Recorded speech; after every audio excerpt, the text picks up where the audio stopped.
সর্দার। সেলিমা সর্দার, তোমার কষ্টটা কি বলো? কষ্ট ওই হাসি আসছে আর ওই নাকের মাংস বেরোচ্ছে আর খুব হাসি হয়, আর ঠান্ডা ঠান্ডা লাগলেও হাসি হচ্ছে, আর অতিরিক্ত সারাদিন বেলা কতবার যে হাসি আসছে তার ঠিক নেই। আর নাকে? আর নাকে মাংস বেড়েছে, না কেটে আসছে, একদম দম ফেলতে পারিনি, গাল দিয়ে নিঃশ্বাস ফেলতে হচ্ছে। এরকম কতদিন হচ্ছে? কতদিন হচ্ছে তো আজ ওষুধ খাচ্ছি তো 7-8 তোমার এই মাস। রোগটা কতদিন হচ্ছে? রোগটা আমি বুঝতে পারিনি, অনেক দিন এরকম একটু একটু করে হচ্ছে হাসি। সেটা কতদিন বুঝতে পেরেছো? কতদিন মানে এই তো এখানে ওষুধ খাচ্ছি তো 7-8 মাস মতন হচ্ছে। তার আগে একটু অল্প অল্প হতো, বুঝতে পারতাম না, এখন বেশি বোঝা যাচ্ছে। বোঝা যাচ্ছে? হ্যাঁ। আচ্ছা,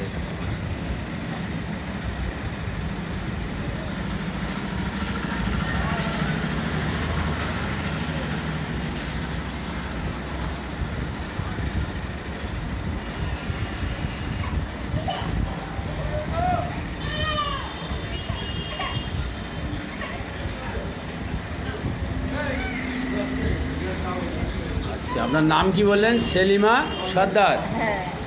সেলিমা সর্দারের আমরা যে কেস টেকিংটা করেছি, কেস টেকিং করে আমরা যে ওষুধটা নির্বাচন করেছি সেটা হচ্ছে নেটটামিউর। নেটটামিউর যে ওষুধটা সিলেকশান করেছি কেস টেকিং করার পর, এটা আপনাদের একটু বলে রাখি, উনি হট পেশেন্ট, এটাও নেটটামিউরের লক্ষণ। সহজে সর্দি শিলসা লাগে, সহজে সর্দি শিলসা লাগে, এটাও নেটটামিউরের লক্ষণ। খিদে কম আছে, আচ্ছা, জল পিপাসা ভালো আছে, টাং ময়েস্ট আছে, আচ্ছা, উনি মাছ খাওয়া পছন্দ করে, মাংস খাওয়া পছন্দ করে, রুটি খাওয়া পছন্দ করে, তেতো খাওয়া পছন্দ করে, এবং আগে লবণ খেত, এখন তুমি লবণ খাও না, আগে তুমি লবণ খাওয়া পছন্দ করতে, তাই তো? হ্যাঁ, আগে তুমি লবণ খাওয়া পছন্দ করতে, এখন তুমি খাও না। সবই নেটটামিউরের সিমটম। তুমি আইসক্রিম খাওয়া পছন্দ করো বলেছো, আইসক্রিম খাওয়া এটা হচ্ছে নেটটামিউরের সিমটমস। হ্যাঁ, আর একটা কথা হচ্ছে, যেটা স্টুল পায়খানাটা তোমার 2 দিন থেকে 3 দিন অন্তর অন্তর হয়, তুমি যেটা বলেছো, এটাও নেটটামিউরের সিমটমস। আচ্ছা, এনাকে যে আমরা নেটটামিউর দিয়েছি, আমরা যে এনাকে নেটটামিউর দিয়েছি সেটা আপনাদের সেই কেস টেকিংটা একটু আপনাদের দেখাচ্ছি। নেটটামিউরের সিমটমটা আমরা কী পেয়েছি সেটা আপনাদেরকে দেখাচ্ছি। তাহলে এবার আছে, ওনার ঘাম বেশি হয়, ঘামটাও বেশি হয়, তাই তো? ঘাম ভালো হয়, ঘাম বেশি হয়, ঘামে অল্প একটু ওফেন্সিভ আছে, হালকা গন্ধ হয়। আচ্ছা, তুমি ফেয়ারে ভয়ে বলেছো, আকাশ ডাকলে ভয় করো, হ্যাঁ, এসব নেটটামিউরের সিমটমস। আচ্ছা, মাইন্ড ইরিটেবল, রাগ আছে, তোমার রাগ আছে বলেছো তুমি, বলো? হ্যাঁ, এও নেটটামিউরের সিমটমস। আচ্ছা, তুমি গা ধোয়া পছন্দ করো, হ্যাঁ, গা ধোয়া অনেকক্ষণ ধরে গা ধুতে ইচ্ছে করে, কিন্তু ঠান্ডার জন্য ঠান্ডা লাগে।